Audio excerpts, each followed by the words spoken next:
Vamos lá?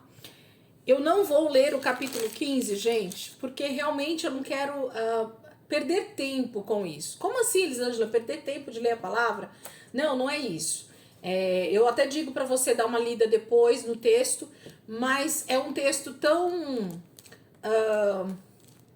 contraindicado, né, para os nossos dias, no sentido do ritual, ou no sentido do que realmente estava acontecendo aqui, que a gente pode realmente passar para frente, vamos dizer assim. Mas existem os princípios e eles estão aqui e eu quero falar um pouquinho com vocês sim. Então, o capítulo 15, resumidamente, ele está falando sobre a impureza do homem e da mulher. Da mulher, a gente está mais acostumado, né, com a impureza da mulher, que seria o quê? O ciclo menstrual. Então, da mulher a gente está bem acostumada, estamos acostumados a ouvir falar, estamos acostumados a vivenciar as mulheres que estão aqui, aquelas que são casadas, o marido também está acostumado a vivenciar isso, né? Porque está acostumado ali em cada mês da mulher a viver junto com ela esse momento em que não é fácil e nós temos diversos problemas, inclusive por conta desse ciclo menstrual, e em toda a palavra o Senhor vai falar sobre isso como uma restrição ao toque, a mulher ter relações sexuais com o marido nesse momento, nesse período, porque na verdade tem a ver com um sangramento, que tem a ver com a perda de vida, porque a palavra vai dizer, tanto aqui, Levítico capítulo 15, quanto em outras passagens, que todas as vezes que a gente vê falar sobre sangue, nós estamos ouvindo falar sobre vida, sobre uma vida que está esvaindo, uma vida que está sendo jogada fora, vamos dizer assim, né? Então, para Deus, o sangue, ele tem a conotação de vida. Então, jamais Deus vai querer que o sangue seja jogado na terra, o sangue seja jogado fora, o sangue seja desperdiçado. Essa é a verdade. E aí a gente às vezes se pergunta, eu coloco essas perguntas para mim mesma, dizendo sobre essa questão do ciclo menstrual. Não sei se vocês já pensaram sobre isso, mas eu queria aqui lançar esse pensamento para nós juntas aqui. Acho que nós estamos praticamente entre mulheres só, né? Não tem nenhum homem na sala no momento. Então a gente pode pensar junto aqui, depois se algum homem assistir, eles também vão pensar sobre isso. Mas assim, Deus quando fez Adão e Eva, ele deu uma ordem de crescei-vos e multiplicai-vos, né? Então o Senhor deu essa ordem expressa ao primeiro casal e a gente sabe que a partir do momento que uma mulher tem, então, o seu ciclo menstrual e ela depois, posteriormente, tem o seu casamento e o relacionamento íntimo, ela passa a gerar vida, né? Ela passa a gerar então outras vidas a partir dessa ovulação e dessa relação sexual, aonde tem o encontro do óvulo com o esperma e é gerada uma nova vida. E isso traz à tona então essa ordem de Deus sendo colocada em prática. A gente também sabe que, infelizmente, a má alimentação, a quantidade de hormônios, as estimulações que têm sido feitas já de séculos, não é de hoje, tem feito com que as meninas tenham o seu ciclo menstrual muito adiantado, né? Então a gente sabe disso também. Então as meninas cada vez mais cedo têm tido o seu ciclo menstrual já iniciado. Isso não é bom, porque existe um momento apropriado para tudo, né? Deus fez isso para ter um momento certo de acontecer. Deus não tem pressa, né, de dar esse ciclo menstrual para a mulher, porque na verdade isso seria o momento propício para o casamento e para justamente o nascimento de novos filhos. Então eu acredito que isso a cada ano que foi passando desde o Éden, eu tô falando desde os primórdios, isso foi se adiantando justamente, primeiro por causa do pecado e segundo por causa dessa questão que eu falei de má alimentação e todas as mudanças que aconteceram por causa da queda do homem. Porque senão eu acredito que a mulher iria ter o seu ciclo menstrual um pouco mais adiante, um pouco mais já com uma idade mais avançada.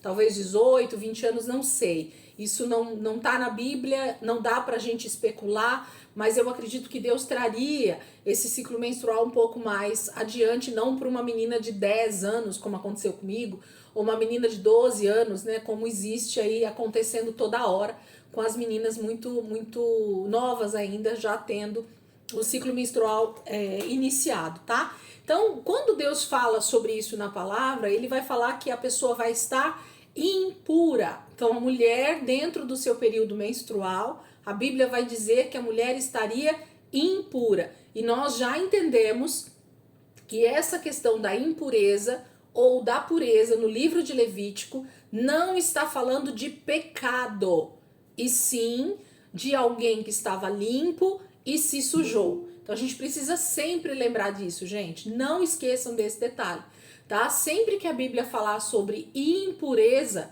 ou sobre pureza, estar puro ou impuro, a Bíblia não está falando sobre pecado. A Bíblia está falando sobre limpar-se ou estar sujo, né? Estar limpo ou estar sujo. Estando sujo, a Bíblia vai ser clara em dizer: lave-se, passe por um processo de purificação, de lavagem mesmo, né? Uma roupa que está suja, a gente tira, põe no tanque, joga alvejante e essa roupa então fica limpa novamente. É disso que a Bíblia está falando. Então, no momento que você tem algum tipo de impureza diante de Deus, o que você deve fazer, sabendo que aquilo é uma impureza, é você se purificar. Então, no caso da mulher no ciclo menstrual, a Bíblia vai estar indicando um período de isolamento, um período de restrição, tanto no sentido de relacionamento com o seu esposo, quanto no sentido de realmente estar próximo, né, de terem ali proximidade por causa do sangue, que tem a ver com a vida ou a morte. Então, o sangue, quando ele sai do corpo, principalmente nessa época do ciclo menstrual, tem a ver com morte. Porque se ele estivesse no ventre da mulher, ele estaria gerando vida. A gente sabe, quem já estudou um pouquinho de biologia, né, conhece um pouquinho dessa área da biologia, sabe como é esse ciclo da mulher, para que ele serve e como ele deveria então ser melhor aproveitado nesse momento, né? Então, existe os dias certinhos em que a mulher estaria ovulando, em que ela então teria relações sexuais com o seu marido, isso liberaria lá o espermatozoide que entraria em contato com o óvulo e geraria uma nova vida. E assim o ciclo da vida daria continuidade. Então, voltando ao que eu falei para vocês da reflexão, penso eu, o desejo de Deus era realmente a multiplicação dos seres vivos, né, do ser humano. Então, isso só seria aproveitado quando realmente, então, o casal estivesse em relação sexual e gerasse uma nova vida. E era para isso que a mulher, então, teria esse ciclo menstrual. E não para simplesmente todos os meses sangrar ali durante os dias que ela tá no ciclo menstrual, aquilo ser realmente jogado fora, vamos dizer assim, né? Não ser aproveitado para nada e pronto, e acabou. Então, vamos pensar aí numa mulher de entre os seus 20 e seus 50 anos de idade. Não, ela tem 30 anos de um momento em que ela poderia engravidar e ter filhos, né? E a gente interrompe isso através hoje dos contraceptivos, né? Com os anticoncepcionais, com tantas coisas aí, e faz com que então a mulher tenha esse sangramento mensal, e isso torna a mulher então, para a palavra de Deus, impura, porque o sangue está deixando de gerar vida, tá? Então, só um pensamento que eu tô colocando aqui para vocês, de que nós deveríamos repensar melhor essas questões de dar à luz filhos, né? Eu sei que para o século XXI isso é totalmente fora de cogitação, mas eu acredito que se a Bíblia ela dá esse tipo de instrução para nós, se Deus deu essa ordem da multiplicação, se Deus colocou esse período na mulher em que ela teria essa fertilidade, é porque era para ela ser útil para o reino de Deus, assim produzindo filhos, gerando filhos, né? Produzindo, desculpa, gerando filhos para Deus, né? A gente não está gerando filhos para nós, a gente está gerando filhos para Deus. Deus nos deu essa possibilidade, nós impedimos que mais filhos fossem gerados, né? Inclusive, outro dia a gente viu uma pesquisa a respeito dos muçulmanos, né? A respeito dessas facções que existe no islamismo, e um dos pensamentos do Islã é justamente que as mulheres muçulmanas gerem muitos filhos para o Islã. Então, olha um dos pensamentos que o islamismo prega dentro da religião dos muçulmanos, é de que as mulheres muçulmanas, elas servem justamente para se casar e gerar muitos filhos, principalmente filhos homens, porque esses filhos homens vão servir ao islamismo e vão ser recrutados então para o islamismo e vão servir a religião do islamismo e vão ser um grande exército para o fim dos tempos, para destruir toda e qualquer outra religião. Entendem o que eu estou querendo dizer? Conseguem entender? Que nós, como cristãos, interrompemos aquilo que Deus pode estar fazendo através dos nossos filhos, através da geração de novos filhos segundo o coração de Deus. Em contrapartida, as religiões que são anticristo, né, que são contra qualquer tipo de palavra que diz respeito a Deus, elas pregam justamente isso, de que eles têm que produzir, né, gerar muitos filhos, para que isso se torne um grande exército na terra e tome toda a terra. Então isso é comprovado, tá, gente? Se vocês derem um Google sobre isso, Islã prega a geração de muitos filhos para que eles sejam recrutados e estejam prontos para as guerras contra as religiões. Então, se você der um Google a respeito disso, você vai ver reportagens, você vai ver depoimentos de líderes do Islã falando sobre isso. Então, eles têm esse pensamento porque eles sabem que através de pessoas que são geradas dentro do islamismo, dentro da religião, eles vão se tornar muitos membros para o Islã e vão lutar em prol da religião e de tudo aquilo que eles creem.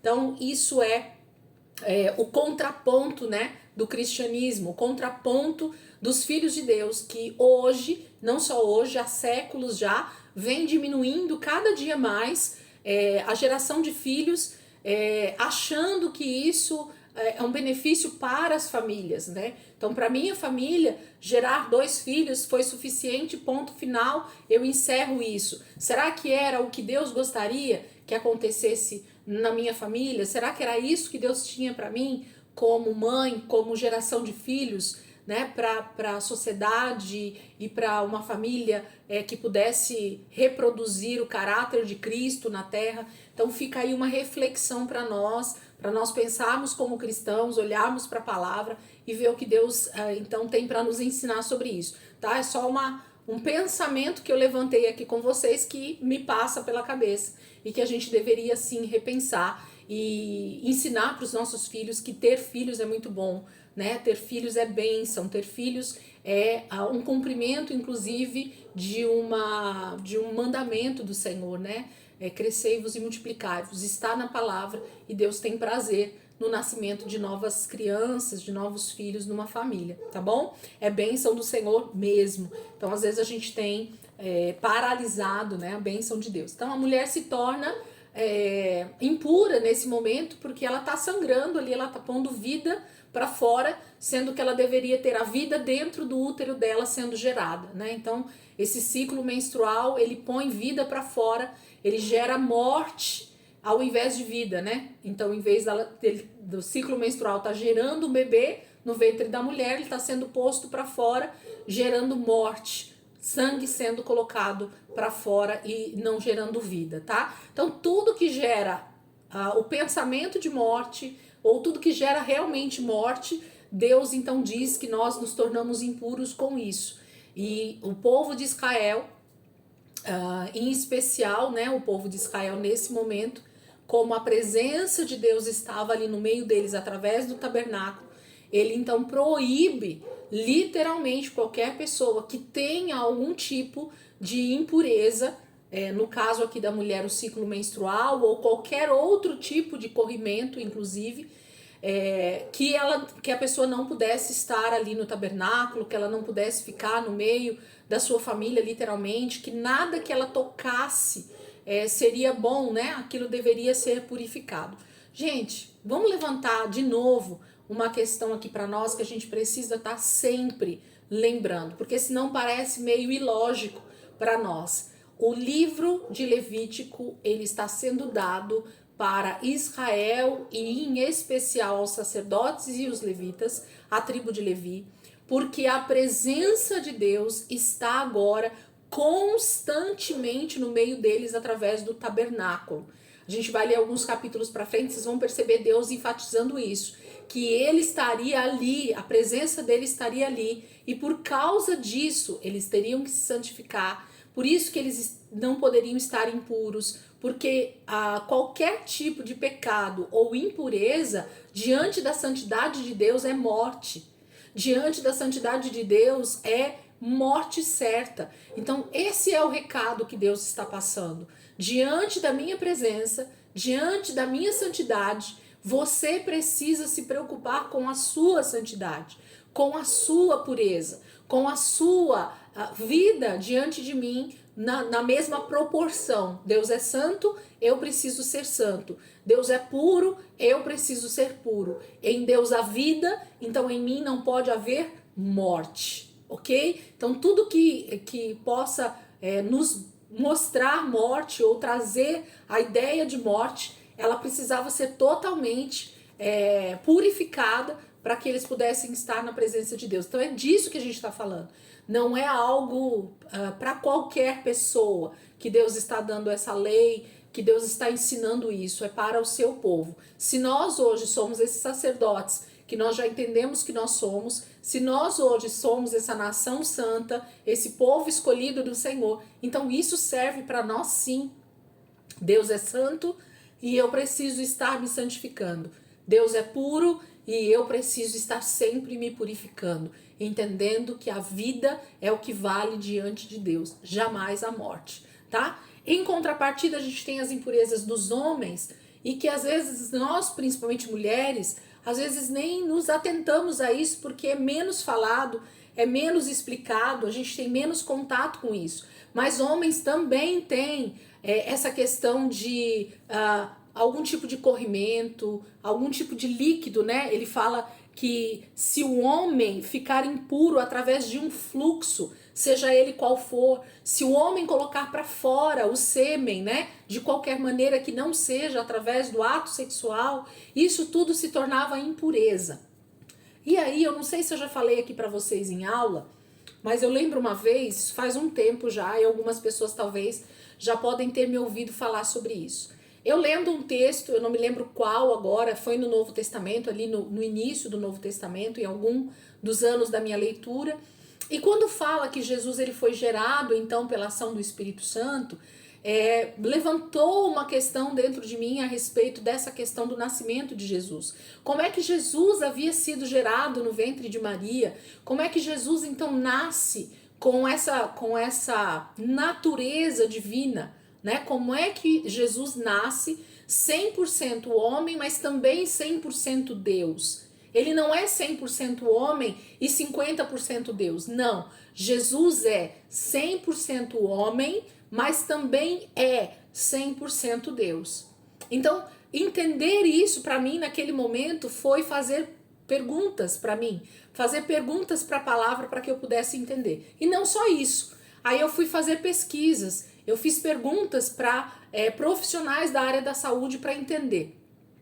Porque se Jesus foi gerado no ventre de Maria através da ação do Espírito Santo, então quer dizer que essa geração de um embrião dentro do ventre de Maria tinha uma ação sobrenatural, porém do próprio Espírito Santo ali.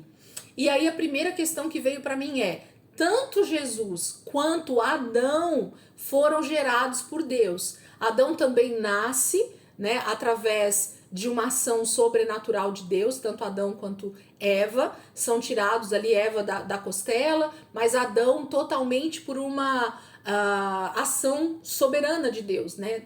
Deus gera Adão do pó da terra e forma aquele homem e faz aquele homem inteiramente carne, osso, pele, músculos, órgãos, todos os órgãos do corpo de Adão 100% humano. Isso tudo baseado numa palavra de Deus, numa ação divina.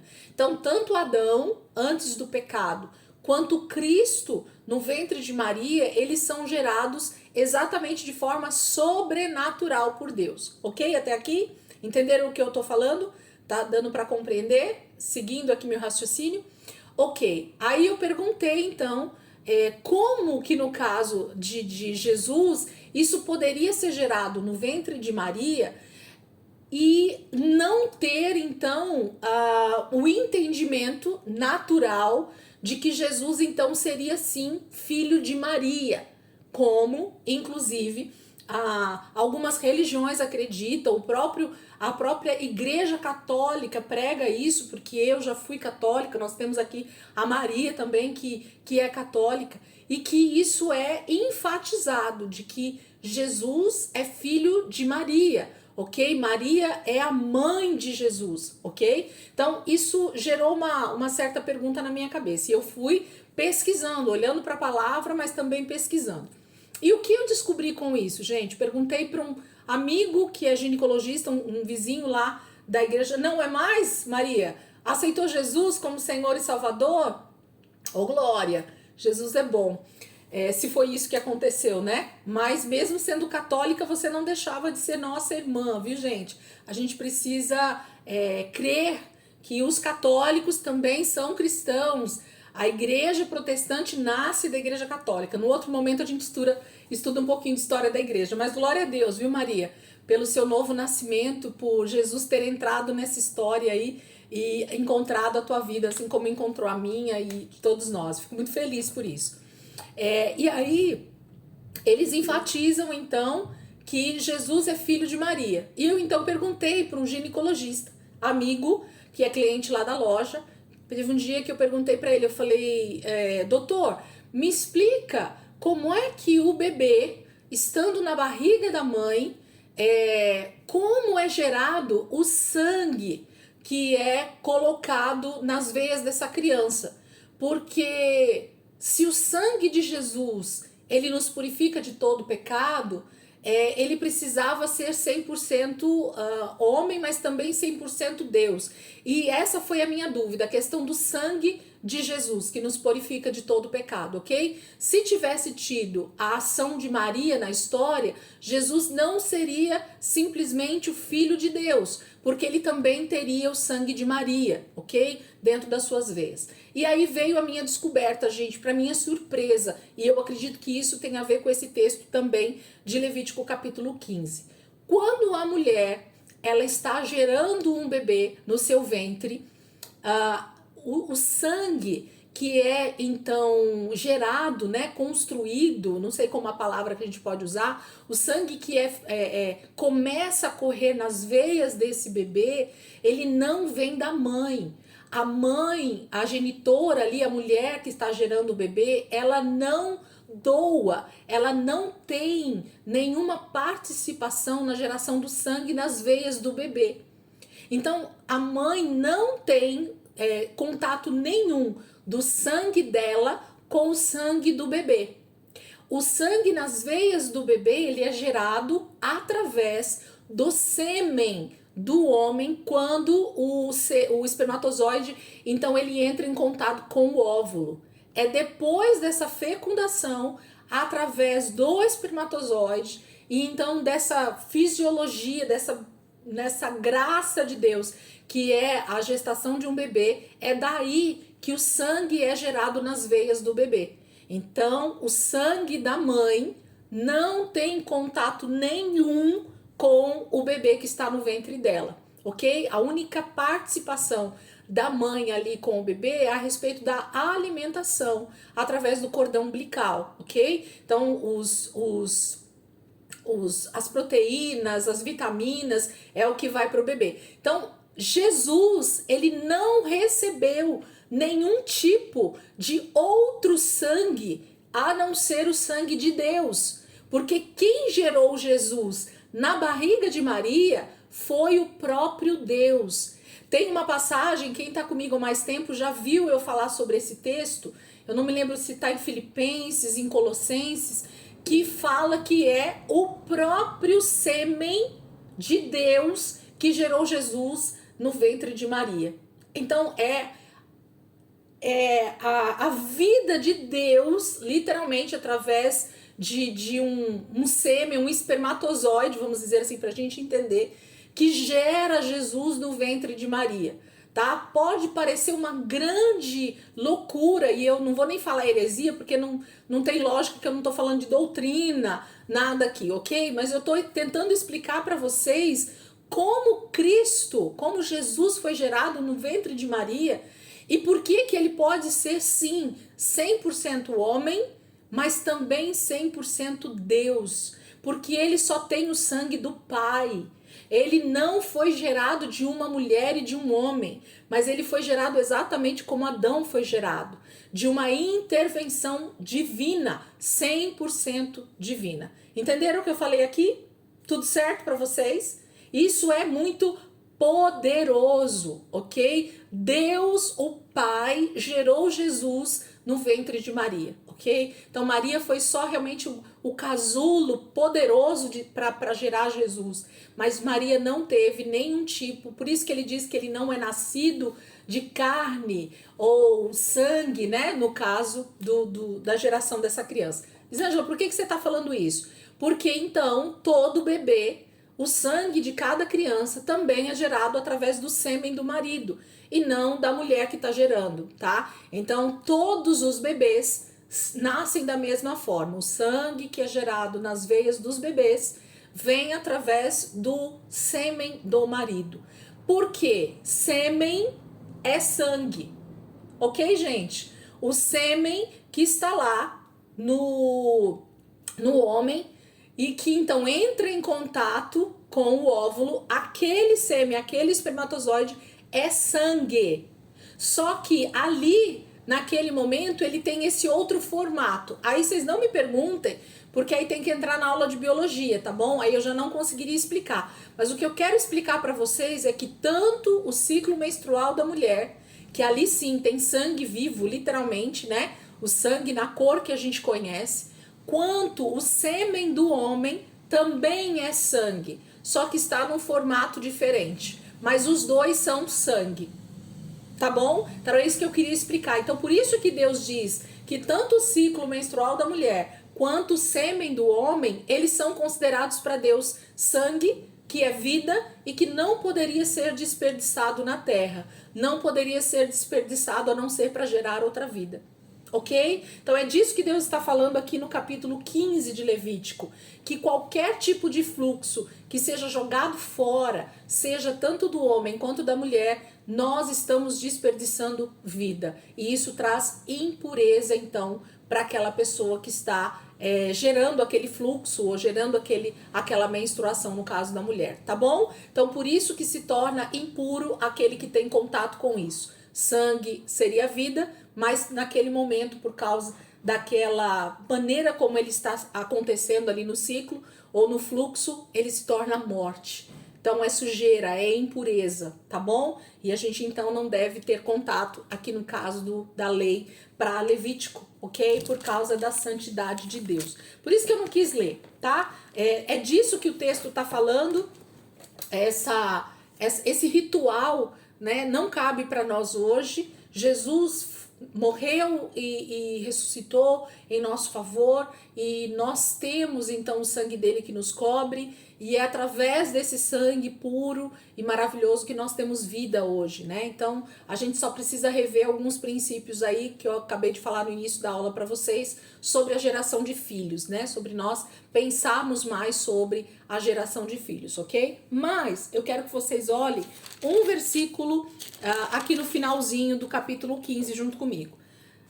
Levítico capítulo 15, quem quiser ler depois o capítulo inteiro, leiam sim, tá? Se alguém nunca leu, não passa batido não. Leia o capítulo 15 só para efeito de conhecimento da palavra, tá? O importante nos nossos estudos aqui é que a gente tem lido os textos juntos e isso faz com que a gente tenha o conhecimento do texto bíblico, que isso é muito importante. Então, capítulo 15, versículo 31.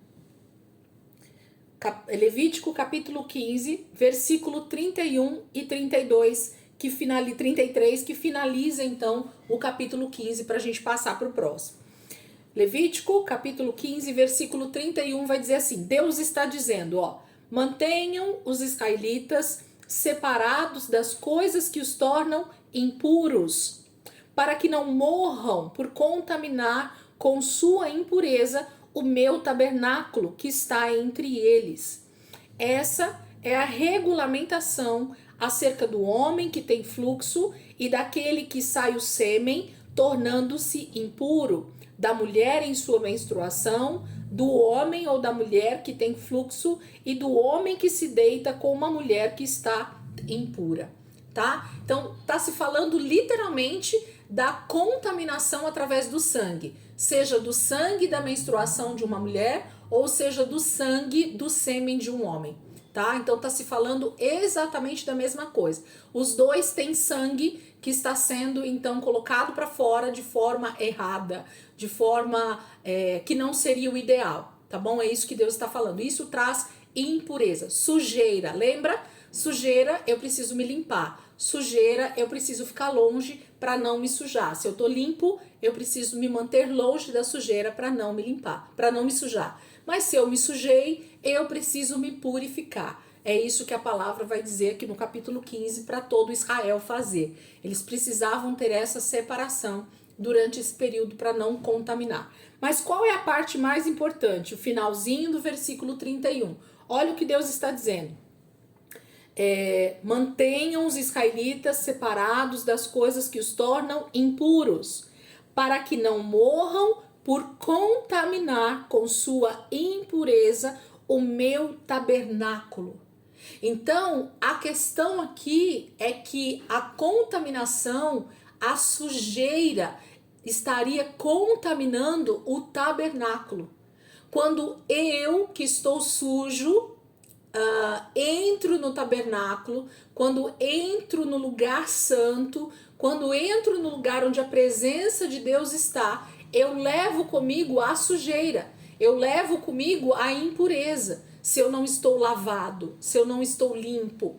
E isso faz com que eu, então, leve essa contaminação e todo aquele que está sujo, que está impuro, que está, de alguma maneira, impuro, vai trazer morte para si, porque Deus é puro, porque Deus é santo. Então Deus não vai admitir que no lugar que está santo, que no lugar que está limpo, que no lugar que está puro, haja algum tipo de impureza. É isso que traria morte para eles. É isso que traria então contaminação para o tabernáculo. E é por isso que o sacerdote precisava estar sempre purificando, santificando, fazendo propiciação através do sangue dos animais ali no tabernáculo. Porque se alguém entrasse ali com algum tipo de impureza, aquele lugar precisava ser novamente limpo, precisava novamente ser purificado, ok? Então, todas as vezes que eles se viam dessa maneira impuros,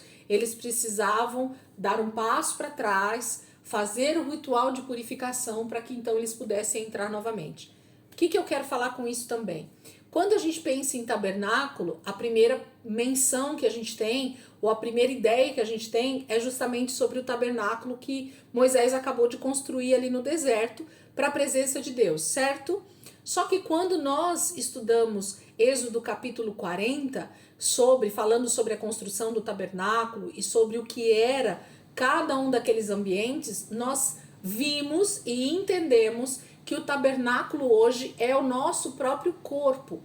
O átrio é a nossa parte externa, o nosso corpo para o lado de fora, vamos dizer assim. O lugar santo é a nossa alma, são os nossos sentimentos, as nossas emoções, onde fica lá o candelabro, onde fica o altar de incenso, que são as orações. Então a gente falou bastante lá no capítulo 40 sobre isso. E o Santo dos Santos é o nosso espírito, onde Deus fala, onde Deus se comunica conosco, onde a presença de Deus está, onde o Espírito Santo está ali para ter comunhão conosco. Então a gente sabe que o tabernáculo, ele é a construção da nossa própria vida. Deus estava mostrando de forma física, de forma lúdica, o que era o nosso corpo, o que era o nosso tabernáculo.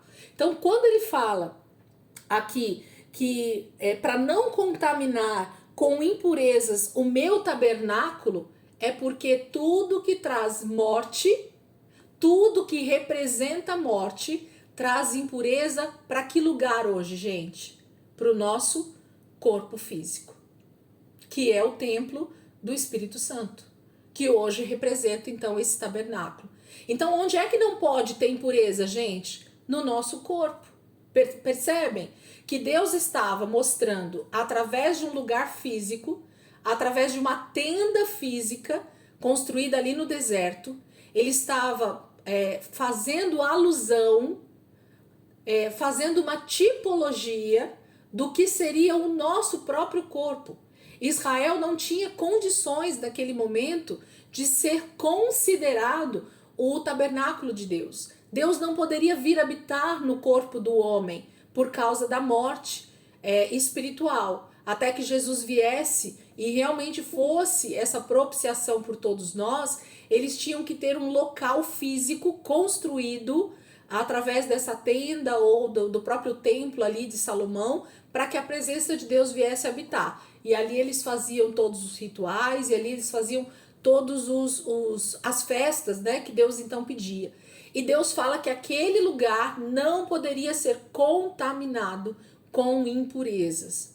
Mas, entendendo hoje que nós então somos esse tabernáculo, nós somos a habitação de Deus para a habitação do próprio Espírito Santo. Então, onde é que não pode haver contaminação, gente? No nosso corpo.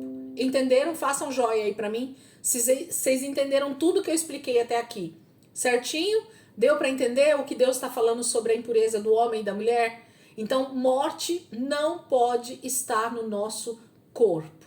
Só vida de Deus, ok? Então, o sangue, ele vai trazer sempre essa conotação. Por isso, eu já vou pedir para a gente pular um pouquinho o capítulo 16 e já ir para o capítulo 17, porque vai falar também sobre isso.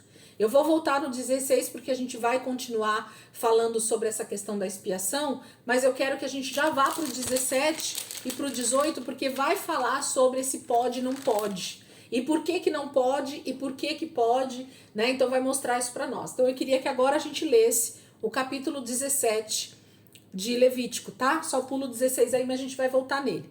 Capítulo 17 de Levítico. Deixa eu ver quantos minutos faltam aqui. 14 minutos dá tempo. Levítico, capítulo 17. Vamos ler junto aí então. Peguem a Bíblia aí e vamos ler agora. Diz assim, ó. O Senhor disse a Moisés: diga a Arão e seus filhos e a todos os israelitas o que o Senhor ordenou. Qualquer israelita que sacrificar um boi, um cordeiro ou um cabrito dentro ou fora do acampamento e não o trouxer à entrada da tenda do encontro para apresentá-lo como oferta ao Senhor diante do tabernáculo do Senhor, será considerado culpado de sangue, derramou sangue e será eliminado do meio do seu povo. Os sacrifícios que os israelitas agora fazem em campo aberto passarão a trazer ao Senhor, entregando-os ao sacerdote para oferecê-los ao Senhor à entrada da tenda do encontro, e os sacrificarão como ofertas de comunhão. O sacerdote aspergirá o sangue no altar do Senhor à entrada da tenda do encontro e queimará a gordura como aroma agradável ao Senhor. Não oferecerão mais sacrifícios aos ídolos em forma de bode, aos quais prestam culto imoral. Este é um decreto perpétuo para eles e para as suas gerações. Diga-lhes: todo israelita ou estrangeiro residente que oferecer holocausto ou sacrifício e não o trouxer à entrada da tenda do encontro para oferecê-lo ao Senhor, será eliminado do meio do seu povo. Todo israelita ou estrangeiro residente que comer sangue de qualquer animal, contra esse eu me voltarei e o eliminarei do meio do seu povo. Pois a vida da carne está no sangue, e eu o dei a vocês para fazerem propiciação por vocês mesmos no altar. É o sangue que faz propiciação pela vida. Por isso digo aos israelitas: nenhum de vocês poderá comer sangue, tampouco o estrangeiro residente. Qualquer israelita ou estrangeiro residente que caçar um animal ou ave que se pode comer, derramará o sangue e o cobrirá com terra, porque a vida de toda a carne é o seu sangue. Por isso eu disse aos israelitas: vocês não poderão comer o sangue de nenhum animal, porque a vida de toda a carne é o seu sangue. Todo aquele que o comer será eliminado. Todo aquele que, natural da terra ou estrangeiro, comer um animal encontrado morto ou despedaçado por animais selvagens, lavará as suas roupas, se banhará com água e ficará impuro até a tarde. Então estará puro. Mas se não lavar suas roupas, nem se banhar, sofrerá as consequências da sua iniquidade. Então, capítulo 17, gente, vai falar também sobre a questão do sangue, mas agora está falando sobre a questão do sangue quando ele é na forma de comida, na forma de se comer sangue de algum animal ou se comer a carne sem ser feito o processo de purificação dela. Então, aqui no capítulo 17, a gente tem o início da chamada lei kasher, que os judeus usam até hoje. O que é a lei kasher, Elisângela? O que é a carne kasher? É a forma como o judeu lida com a carne de um animal quando eles matam o animal para comer a carne. Então, o judeu ele tem todo um ritual, literalmente um ritual, uma forma de matar o animal e de fazer o corte dessa carne e de tirar todo o sangue, literalmente todo, não pode ficar uma gota de sangue na carne do animal que eles mataram, e somente as partes desse animal que eles mataram, eles vão fazer muito bem o corte desse animal, do boi, do carneiro, do cabrito, ou de outros animais que podem ser comidos, segundo a lei, e eles então vão fazer o tratamento dessa carne para que eles possam cozinhar essa carne e comer. Então, desde o momento que Deus dá essa lei aqui em Levítico 17, do tratamento que eles deveriam fazer com a carne, para não comer sangue no meio da carne. Então, desde aqui, os judeus trabalham com essa questão da forma correta de se matar um animal, de se cortar os pedaços dessa carne e de se comer essa carne sem nenhuma gota de sangue. Então, isso é uma regra dos judeus até hoje, tá? E isso, então, é uma lei, uma ordenança que Deus deu. Por quê? Porque a carne... porque o sangue é a vida que está naquela carne. Então, quando você come sangue, quando você come carne com sangue, você está comendo a vida do animal. Então, nós estamos sendo canibais se nós comermos uma carne com sangue, ou se nós comermos algo que contenha na receita sangue. Então, isso é proibido por Deus desde que o mundo é mundo, vamos dizer assim, tá? E Deus vai falar para nós por que ele não quer isso. Primeiro ele vai falar que é por causa da vida que está no sangue, mas com certeza Deus está falando sobre essa questão de o que está ali dentro daquele sangue, por que o sangue é essa propiciação por nós, porque o sangue de Jesus estaria então sendo derramado, esvaído 100% para a purificação dos nossos pecados. Então tem a ver com a cobertura de pecado, né? Com essa maneira de Deus ver vida e morte através do sangue. Então Deus está explicando aqui no capítulo 17 através disso. Só que ele está falando algo mais aqui. Ele está dando uma explicação não somente para jeito de comer a carne. Mas por que que eles trariam isso para a tenda do encontro? Prestem atenção no começo desse capítulo, gente. Aqui está a grande sacada de Deus para santificar o seu povo, para trazer essa purificação e essa santificação. Olha o que ele está falando no início do capítulo aqui. Deixa eu olhar o relógio aqui para não passar. Olha o que ele diz no início do capítulo. Olha só, versículo 1. O Senhor disse a Moisés, do capítulo 17: Diga a Arão e seus filhos e a todos os israelitas o que o Senhor ordenou. Então é para todo mundo essa lei. 3. Qualquer israelita que sacrificar um boi, um cordeiro ou um cabrito dentro ou fora do acampamento e não o trouxer à entrada da tenda do encontro para apresentá-lo como oferta ao Senhor, diante do tabernáculo do Senhor, será considerado culpado de sangue, derramou sangue e será eliminado do meio do seu povo. Então aqui o texto ele já começa explicando essa questão de todo tipo de morte de animais que são então feitos pelos israelitas ou por qualquer pessoa que estiver residente ali também no meio de Israel. Ele vai falar do estrangeiro também, mas ele começa falando sobre o israelita. Então o que Deus está dizendo aqui? Que Israel, que o povo de Israel só poderia matar um animal, literalmente sacrificar, né, um animal, se fosse então em prol de algum dos tipos de oferta que nós vimos no início do livro de Levítico. Então só poderia pegar um animalzinho, matá-lo, sacrificá-lo, né? Matar mesmo, sacrifício aqui fala de matar. Você só poderia matar um animal se fosse por uma questão de algum tipo de oferta trazida à tenda do encontro. Então Israel não deveria simplesmente pegar um animal, matar ele com o intuito simplesmente de comer. Não era para ser feito isso. Por quê? Porque o animal está vivo. O animal está simplesmente vivo. E por que então Israel iria matar um animal por qualquer motivo? Para que iria matar um animal por qualquer motivo? Então o que Deus está instituindo aqui, gente, é que um sangue, um animal só poderia ser morto em prol de propiciação de pecados. O que é propiciação de pecados, gente? Nada mais é do que o pagamento pelo pecado de alguém. Então você só pode derramar sangue em prol, você só pode matar, você só pode gerar morte se for em prol de outra pessoa que deveria morrer no lugar daquele animal. Entenderam aqui? Então um animal só deveria morrer se fosse em prol do pecado de algum israelita.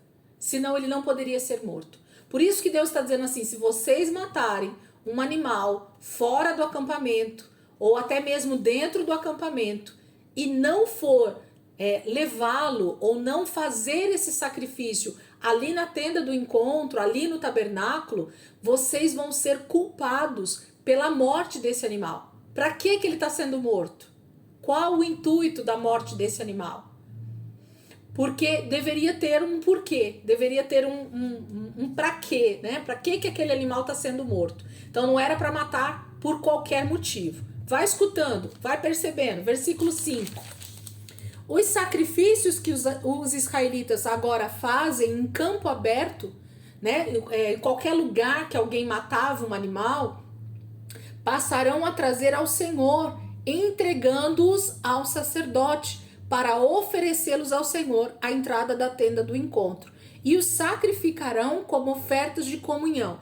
Então assim, ou você está fazendo uma oferta em prol de agradecimento a Deus por todos os benefícios que Ele está fazendo por você, e aí tem a ver com a oferta de comunhão. E se vocês lembrarem de como era a oferta de comunhão, e se não lembram, depois deem uma olhadinha, porque lembra que faz toda a diferença, entender? Qual era o tipo de oferta de comunhão? A oferta de comunhão, ela já fala, oferta de comunhão, oferta de comunhão com Deus, é você estar bem com Deus, é você estar grato a Deus, é você desejar estar na presença de Deus. Então, o animal ele deveria ser só sacrificado se fosse para fazer oferta de comunhão, para estar ali em comunhão com os sacerdotes, com os levitas, com a comunidade de Israel e todos juntos comerem aquela carne diante do Senhor. E aí lembramos novamente da ceia. Ou deveria ser um animal que está sendo sacrificado em prol de algum tipo de pecado. Oferta pelo pecado, oferta pela culpa, oferta de sacrifício. Então, todos aqueles outros tipos de oferta que a gente estudou nos primeiros capítulos de Levítico, era por alguns desses motivos que o animal deveria ser sacrificado. E ele, então, deveria ser levado ao sacerdote, para que o sacerdote fizesse, então, o sacrifício corretamente. Qual era o sacrifício corretamente, gente? Era justamente a morte do animal de forma correta, para ser retirado todo o sangue da carne do animal, para que eles pudessem queimar a gordura para o Senhor, para que eles comessem somente as partes do animal que fossem saudáveis ou que fossem lícito para eles. Entenderam aqui o que Deus está fazendo? Deus está dizendo, vocês podem matar um animal, só se for por algum tipo de oferta de sacrifício por pecado ou por uma oferta de comunhão, onde vocês vão comer essa carne todos juntos, em comunhão, comigo e com os israelitas. Então, existia todo um propósito para a morte. A morte não era simplesmente pela morte.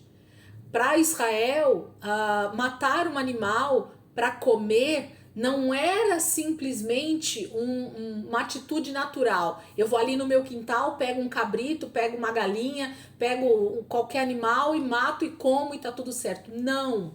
Havia restrição dada por Deus de como e para que esse animal estava sendo morto. Porque já existia pecado demais, animais demais sendo sacrificados por conta do pecado de Israel. E eu acredito que o negócio era frenético, porque cada pecado que eles cometiam existia.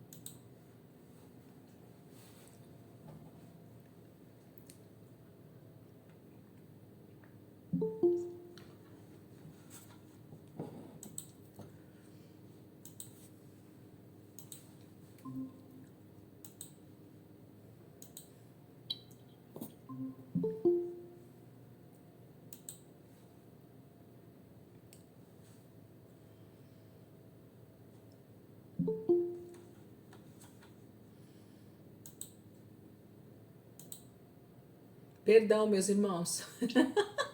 Não percebemos o reloginho. Eu vi 2 minutos e falei os 2 minutos e não percebi quando acabou os 2 minutos. Me perdoem. 1000 perdões. 1000 perdões. Sabe desligar o telefone na cara da pessoa? É isso que a gente sente, né? Quando cai a ligação aqui também. Entende, gente? Então, o propósito de matar um animal, de fazer algum tipo de sacrifício, sempre tinha a ver com alguma divindade sendo de alguma maneira adorada, porque o sangue daquele animal estava sendo derramado na terra. Então, ou aquilo era derramado de forma correta e com o propósito correto, ou aquilo para Deus se tornava algo totalmente errado. Era uma abominação para Deus, literalmente. Deus não tinha prazer na morte de animais simplesmente por matar, principalmente se isso não fosse para glorificar a Deus, para adorar a Deus, para ser entregue diante do Senhor, né? Então tinha essa questão da idolatria. Por isso Deus vai continuar o texto falando exatamente sobre isso. Vocês veem que Deus começa com uma restrição, deles não poderem fazer isso em qualquer lugar, por qualquer motivo, mas ele também vai colocar por que ele está dizendo isso. Porque as outras nações, os outros povos, já faziam esse tipo de morte de animais para os sacrifícios de outros ídolos, de outros deuses com letra minúscula, ok? Então é por isso que Deus está dizendo, Israel precisava tomar muito cuidado com por que e para que eles estavam matando os animais. Para quem também eles estavam matando os animais, né? Para que tipo de sacrifício, o que estava sendo colocado em jogo ali naquele momento de matar um animal. Era isso que eles deveriam prestar muita atenção. Então, ou eles comiam esses animais sacrificados diante do Senhor, adorando a Deus e tendo comunhão com o próprio povo de Israel, ou então eles estariam fazendo isso para outros deuses. E é isso que Deus está falando. Vamos continuar o texto aqui? Olha o que Deus está dizendo. Que eles deveriam entregar para o sacerdote, né? Versículo 6. O sacerdote aspergirá o sangue no altar do Senhor, à entrada da tenda do encontro, e queimará a gordura como aroma agradável ao Senhor. Então precisava fazer o ritual corretamente, e só o sacerdote saberia fazer isso. Versículo 7. Não oferecerão mais sacrifícios aos ídolos em forma de bode, aos quais prestam culto imoral. Este é um decreto perpétuo para eles, para as suas gerações. Segura esse versículo, grifa ele, porque nós vamos ver ele exatamente dando continuidade no capítulo 18. Então segura aí que a gente vai falar sobre ele aí, sobre esse versículo, tá? Sobre essa questão da imoralidade. Então Deus está dando relação entre a morte de animais, de sacrifícios, ok? Ou deveria ser para ele, ou não deveria ser feito, porque se fosse feito para outros rituais ou para outros deuses, isso estaria sendo considerado idolatria e imoralidade, tá? Então Deus vai começar a fazer essa relação entre a adoração a outros deuses com imoralidade e com idolatria. Então grava isso aí também. Aqui começa essa descrição de Deus a respeito de idolatria e de imoralidade, que a gente vai ver que tem a ver com a imoralidade sexual, inclusive, tá? Com a questão da idolatria, por que que isso é considerado uma imoralidade sexual. Vamos seguir aqui, versículo 8. Diga-lhes, todo israelita ou estrangeiro residente que oferecer holocausto ou sacrifício e não o trouxer à entrada da tenda do encontro para oferecê-lo ao Senhor, será eliminado do meio do seu povo. Então tá vendo que se algum israelita ou qualquer pessoa residente no meio de Israel matasse um animal e não fosse para o propósito de adorar a Deus, de oferecer sacrifícios de comunhão ou de holocausto, aqui tem dois tipos de sacrifício sendo colocado em cache, ok? Então o sangue de um animal não deveria ser derramado simplesmente porque eles queriam, por qualquer motivo. Então não era para matar animais à toa, certo? Piorou se não fosse então ali na tenda do encontro, ali no tabernáculo, feito o sacrifício corretamente pelo sacerdote. Israel seria eliminado do meio do seu povo. Então a gente imagina que não havia a matança de animais fora do contexto ali do tabernáculo. Isso é bem importante a gente perceber, tá? Então Israel não saía matando animais para comer livremente à torta e direita, tá? Eles não agiam dessa forma, tinha princípios para se matar animais. Versículo 10. Todo israelita ou estrangeiro residente que comer sangue de qualquer animal, contra esse eu me voltarei, o Senhor mesmo, e o eliminarei do meio do seu povo. A pessoa seria morta, literalmente, o Senhor traria morte sobre essa pessoa. Por quê? Versículo 11. Pois a vida da carne está no sangue, e eu o dei a vocês para fazerem propiciação por vocês mesmos no altar. É o sangue que faz propiciação pela vida. Então, cada sangue, cada momento que era derramado sangue, ali no altar de sacrifício, Deus estava compreendendo por que aquele sangue estava sendo derramado. Ou ele estava sendo derramado como holocausto, e a gente sabe que isso havia prazer em Deus, porque representava a própria morte de Cristo na cruz. Então, cada manhã e cada tarde que era oferecido um animal como holocausto, Deus sabia que era a representação do próprio filho dele no futuro como sacrifício perfeito. Se fosse uma oferta de comunhão, para que todo Israel comesse aquela carne junto, também Deus tinha prazer naquele sangue que estava sendo derramado daquele animal, porque através do sangue daquele animal havia comunhão. Olha que palavra poderosa, gente. Haveria comunhão entre o povo de Israel e o Senhor. Alguma coisa a ver com a Santa Ceia? Ok? Comer a carne e beber o sangue tem a ver com comunhão com Deus. Então, cada vez que eles ofereciam uma oferta de comunhão, era disso que Deus estava lembrando, dessa comunhão que ele tinha com o seu povo, que ele teria com o seu povo, pelo entendimento que eles tinham que ele era o único Deus, ok? O verdadeiro Deus. Então, era disso que ele estava falando. Versículo 12. Por isso digo aos israelitas, nenhum de vocês poderá comer sangue, tampouco o estrangeiro residente. Então isso vale hoje para qualquer pessoa, tá, gente? Você vê que Deus não está restringindo esse versículo somente para Israel. Ele está falando sobre o estrangeiro residente, sobre qualquer pessoa que estivesse morando no meio de Israel, no meio do povo de Israel. Então está atingindo também qualquer outra nação, qualquer outro povo que estivesse no meio de Israel. Então a lei servia para todos. Versículo 13. Qualquer israelita ou estrangeiro residente que caçar um animal ou ave que se pode comer, derramará o sangue e o cobrirá com terra, porque a vida de toda a carne é o seu sangue. Por isso eu disse aos israelitas, vocês não poderão comer o sangue de nenhum animal, porque a vida de toda a carne é o seu sangue. Todo aquele que o comer será eliminado. Então, não. Tem um não bem grande a respeito de sangue, a respeito de se matar um animal e ainda usar o sangue para qualquer outra coisa.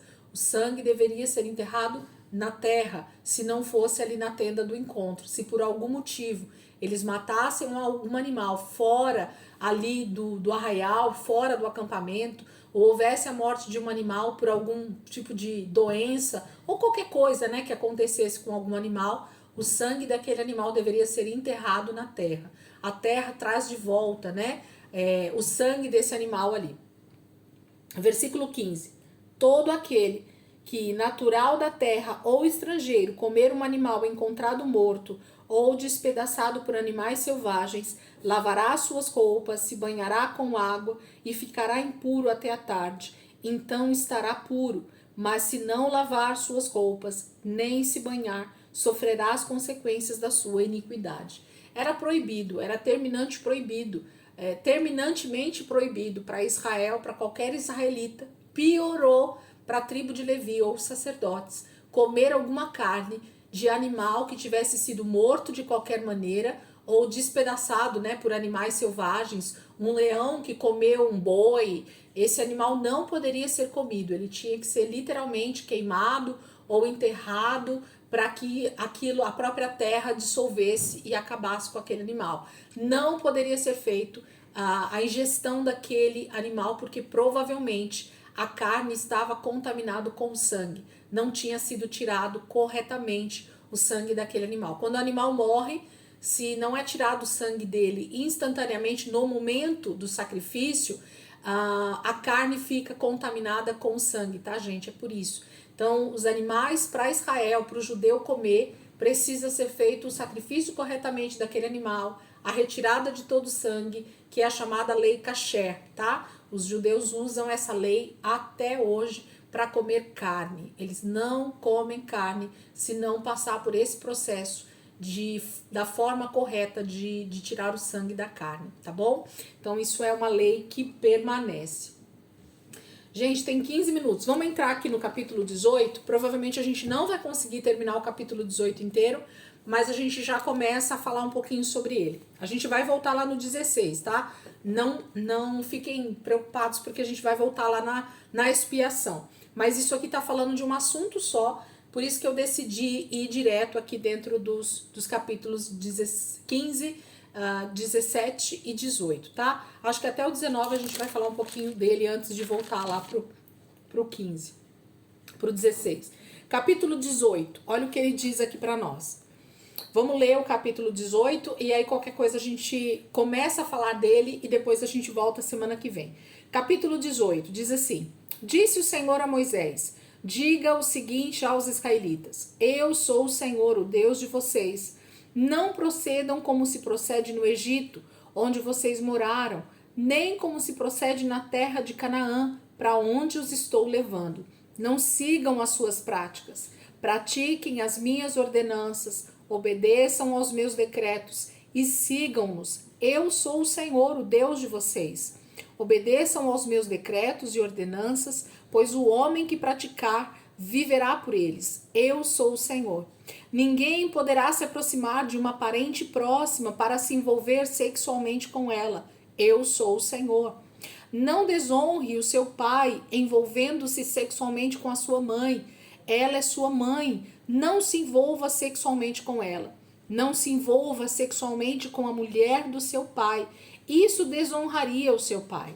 Não se envolva sexualmente com a sua irmã, filha do seu pai ou da sua mãe. Tenha ela nascido na mesma casa ou em outro lugar. Não se envolva sexualmente com a filha do seu filho ou com a filha da sua filha. Isso desonraria você. Não se envolva sexualmente com a filha da mulher do seu pai, gerada por seu pai. Ela é sua irmã. Não se envolva sexualmente com a irmã do seu pai. Ela é parenta próxima do seu pai. Não se envolva sexualmente com a irmã da sua mãe. Ela é parenta próxima da sua mãe. Não desonre o irmão do seu pai, aproximando-se da sua mulher para com ela se envolver sexualmente. Ela é sua tia. Não se envolva sexualmente com a sua nora. Ela é mulher do seu filho. Não se envolva sexualmente com ela. Não se envolva sexualmente com a mulher do seu irmão. Isso desonraria o seu irmão. Não se envolva sexualmente com uma mulher e sua filha. Não se envolva sexualmente com a filha do seu filho ou com a filha da sua filha. São parentes próximas. É perversidade. Circula essa palavra, perversidade. Nós vamos falar sobre ela.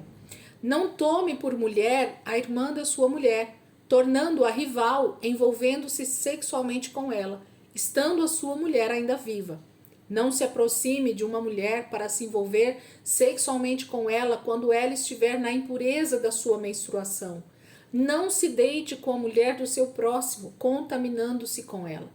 Não entregue os seus filhos para serem sacrificados a Moloque. Não profanem o nome do seu Deus. Eu sou o Senhor.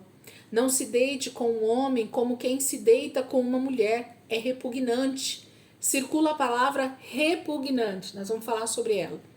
Não tenha relações sexuais com um animal, contaminando-se com ele. Mulher nenhuma se porá diante de um animal para juntar-se com ele. É depravação. Circula a palavra depravação. É outra palavra que a gente vai falar. Não se contaminem com nenhuma dessas coisas, porque assim se contaminaram as nações que vou expulsar da presença de vocês. Até a terra ficou contaminada, e eu castiguei a sua iniquidade, e a terra vomitou os seus habitantes. Mas vocês obedecerão aos meus decretos e às minhas leis. Nem o natural da terra, nem o estrangeiro residente entre vocês farão nenhuma dessas abominações, pois todas estas abominações foram praticadas pelos que habitaram essa terra antes de vocês. Por isso a terra ficou contaminada. E se vocês contaminarem a terra, ela os vomitará, como vomitou os povos que ali estavam antes de vocês. Todo aquele que fizer alguma dessas abominações, aqueles que assim procederem, serão eliminados do meio do seu povo. Obedeçam aos meus mandamentos, aos meus preceitos, e não pratiquem os costumes repugnantes praticados antes de vocês, nem se contaminem com eles. Eu sou o Senhor, o Deus de vocês. Gente, o recado aqui do capítulo 18 não tem a ver simplesmente com sexo. tá? Não tem a ver simplesmente com a área sexual por si só. Ah, Deus é contra o sexo. Nada a ver, ok? O que Deus está falando é sobre a questão da imoralidade sexual. E ele está sendo claro e objetivo de que toda imoralidade sexual, ela traz consigo um prejuízo não somente para a pessoa, mas para a terra. Perceberam isso? Nós vamos ver isso com detalhes semana que vem, em detalhes, porque a gente vai falar um pouquinho de cada um desses versículos, principalmente desses últimos que Deus está falando. Então eu quero voltar com vocês lá nos primeiros versículos do capítulo 18, a gente vai até o versículo 5, porque Deus está falando só o que ele quer e o que ele não quer. E a gente já vai entender algumas coisas aqui. Olha só o que ele fala nos primeiros versículos aqui do capítulo 18. Disse o Senhor a Moisés: diga o seguinte aos israelitas: eu sou o Senhor, o Deus de vocês. Então a primeira coisa que Deus já está dizendo é: eu sou o Senhor. Então o Senhor com letra maiúscula aí, né? E em seguida ele diz que é o Deus deles. Então se ele é o nosso Senhor e Salvador, se ele é o nosso Deus, então esses são os preceitos, os mandamentos que nós precisamos obedecer. Então lembra que eu falei para vocês que a questão de achar que a lei ela foi totalmente abolida em Cristo, de que o Velho Testamento é passado, isso vem justamente contra esses textos que o Senhor deixou para nós. Porque tudo está inserido dentro dos ensinos de Jesus e da própria palavra como um todo, tá? É impossível você tirar uma coisa da outra, né? Não associar uma coisa a outra, porque tudo está totalmente associado. Então o Senhor está dizendo que ele é o Senhor deles, eu sou o seu Senhor, eu comprei vocês ali do Egito, ok? Eu estou pagando por vocês e agora vocês são meus. Então a nação santa, a nação escolhida, o povo escolhido, ele foi comprado, nós fomos comprados, nós sabemos disso. E o preço que foi pago foi bem alto, a gente sabe disso. Eu sou o Senhor, o Deus de vocês. Versículo 3. Não procedam como se procede no Egito, onde vocês moraram. Então a primeira coisa que Deus diz: vocês estão saindo de uma terra, eu libertei vocês de uma terra chamada Egito. Nessa terra existiam costumes e práticas que são feitas e que eu não quero que vocês voltem a praticar essas coisas. Gente, esses primeiros versículos, eles vão dar todo o pano de fundo de por que Deus começa a falar não. Não isso, não aquilo. Então, lembra que eu falei para vocês lá no início, todas as vezes que o Senhor coloca uma lei, que o Senhor coloca um mandamento, que o Senhor coloca uma ordenança, tem a ver com práticas que já existem. Ok? Ninguém põe uma lei para proibir alguma prática, algo que não existe. Todas as leis que já existem na nossa Constituição, todas as leis que existem na palavra de Deus, elas só existem porque alguém praticava o que Deus está dizendo que não é para praticar. E geralmente tem a ver com práticas que ofendem principalmente o meu próximo, ok? Lembrem disso também. A palavra de Deus, ela sempre vai ser a favor de uma vida de santidade, principalmente com o meu próximo. Então, cada vez que eu ofendo alguém ou que eu pratico algo que fere alguém, eu estou ferindo o próprio Deus. E é por isso que a palavra vai nos dar regras, mandamentos, preceitos e ordenanças para que nós não venhamos pecar contra o nosso próximo, mas também contra o Senhor. Isso é fato, tá? Então, quando eu estou ferindo o meu próximo, eu estou automaticamente ferindo o nosso Deus. Eu estou ferindo a Deus, porque Ele é nosso Pai. Cada vez que você ofende teu irmão, você está ofendendo o próprio Pai, você está ofendendo o próprio Deus. Então, é isso que Deus está dizendo. Quando Ele começa a falar não, É porque já existiam as práticas. Essa que é a questão. Então Deus está dizendo assim, ó, versículo 3: não procedam como se procede. Então o povo no Egito, eles têm esse tipo de prática. Então vocês estão saindo do Egito e vocês precisam então deixar de praticar o que eles praticam. Entende? Então quando a gente fala para uma pessoa que se converte a Jesus, que ela precisa agora transformar a sua mente, transformar a sua forma de pensar, transformar a sua forma de agir, Deus está nos dizendo exatamente a mesma coisa. Se você foi liberto deste mundo, se você foi liberto do sistema do pecado, se você foi liberto das garras de Satanás, que era senhor sobre a tua vida, se você era regido pelo sistema deste mundo, a partir do momento que você é liberto, que Jesus te tirou do império das trevas e te trouxe para o reino do seu Filho amado, então você passa a viver um novo reino. Falei isso esses dias atrás numa ministração de oferta. E debaixo de que reinado você tem estado? Debaixo de que governo você tem estado? Debaixo de que leis, gente? Isso é muito importante. Quais são as leis que regem a nossa vida como filhos de Deus? Estão aqui. Então Deus está dizendo, vocês estão vindo do Egito, e lá no Egito existiam práticas, uma forma de viver, que para eles lá era natural e normal. Mas eu, Deus, eu, o Senhor de vocês agora, estou dizendo, não procedam, não tenham as mesmas práticas que vocês tinham ou que vocês viam no Egito.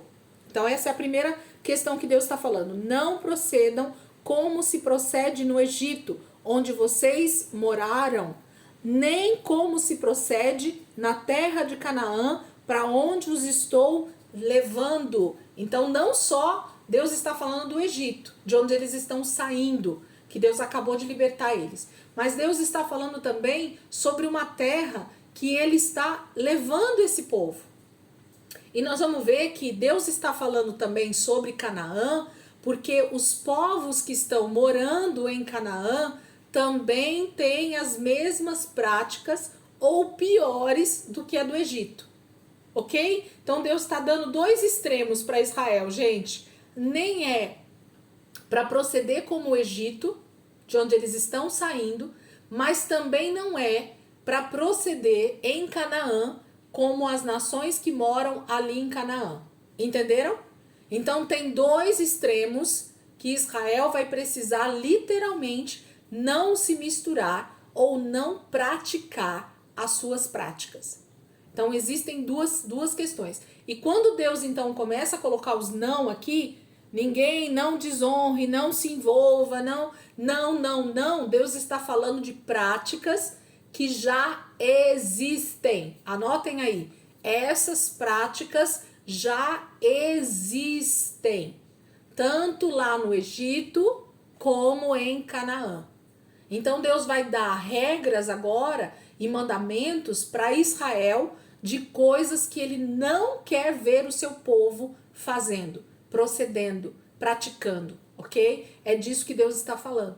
Então ele está falando de práticas que tanto o Egito quanto os povos que moram em Canaã, os cananeus, eles praticam e que Deus está literalmente proibindo o seu povo de praticar. Se eles querem ser considerados filhos de Deus, eles precisam estar longe dessas práticas.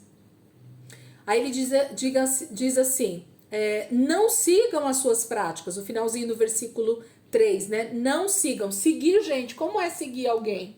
Seguir alguém é andar nos mesmos caminhos. Aquela pessoa tá indo por aquele caminho, eu vou atrás dela, eu tô seguindo aquela pessoa, certo? Não sigam as suas práticas. Versículo 4. Pratiquem as minhas ordenanças, obedeçam aos meus decretos e sigam-nos. Eu sou o Senhor, o Deus de vocês. Versículo 5. Obedeçam aos meus decretos e ordenanças, pois o homem que os praticar viverá por eles. Eu sou o Senhor. Gente, essa palavra viverá por eles É literalmente assim, você quer permanecer vivo, você não quer morrer fisicamente e espiritualmente, obedeça a lei de Deus. Você quer estar vivo eternamente, você quer ser encontrado vivo para a eternidade, viva os mandamentos do Senhor. Viva as ordenanças, os decretos, viva o que Deus está pedindo para você fazer. Tudo que é contrário à obediência a Deus vai se tornar pecado, vai se tornar idolatria, vai se tornar imoralidade sexual, vai se tornar alguém que é contrário à obediência a Deus. Tudo que não é obediência é desobediência. Então não existe meio termo. Ou você obedece ou você vai estar desobedecendo. Então não tem o meio termo. Ok? Para Deus existe ou sim ou não, ou a obediência ou a desobediência. Então Deus está dizendo literalmente para Israel: obedeçam ao que eu estou dizendo para vocês fazerem e vocês vão viver. Se vocês quiserem viver, vocês precisam obedecer. Se não obedecerem, vocês vão morrer. E Deus está falando de morte física e também morte espiritual. A gente vai ver muito isso ao longo do Velho Testamento o tempo todo, tá bom?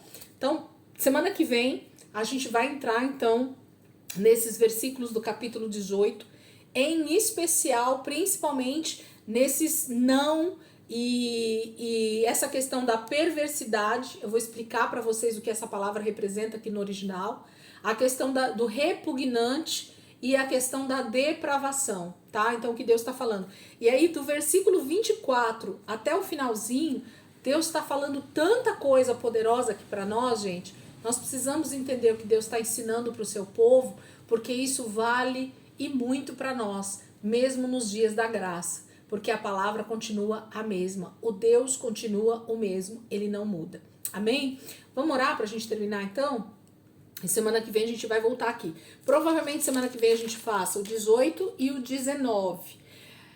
Eu vou dar uma olhadinha se o 20 está falando sobre o mesmo assunto, porque aí o 21 já entra realmente na questão sacerdotal e a gente vai entrar na expiação lá no versículo 16, tá bom? Então fiquem tranquilos que a gente vai voltar lá no 16 para entender exatamente essa questão da expiação, entender de uma vez por todas o que é esse sangue que faz expiação pelos nossos pecados, tá bom? A gente vai entender isso aí. Vamos orar? Alguém quer orar aí pra gente finalizar?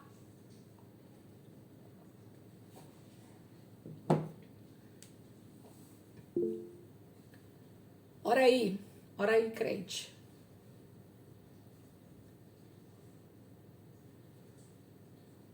Jesus, obrigada, Senhor, por mais uma quinta-feira, Pai, em comunhão com os nossos irmãos. Obrigada, Jesus, pelo ensinamento que você traz da tua palavra cada dia para nós, Pai. A cada palavra, a cada versículo, Jesus, isso vai sendo gravado no nosso coração, gravado na nossa mente, Pai, que nós possamos lembrar todos os dias, Pai, de cada ensinamento do Senhor, Jesus.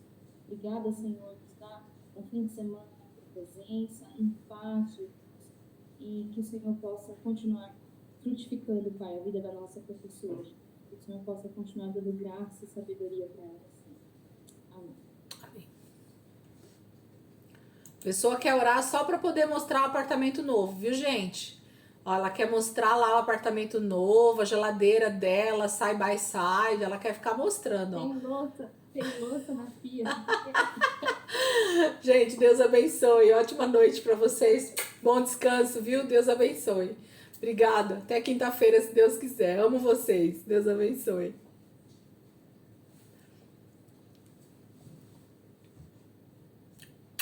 Dri, tá bem aí? Glória a Deus. Deus abençoe. Fica com Deus, minha amada. Bom descanso.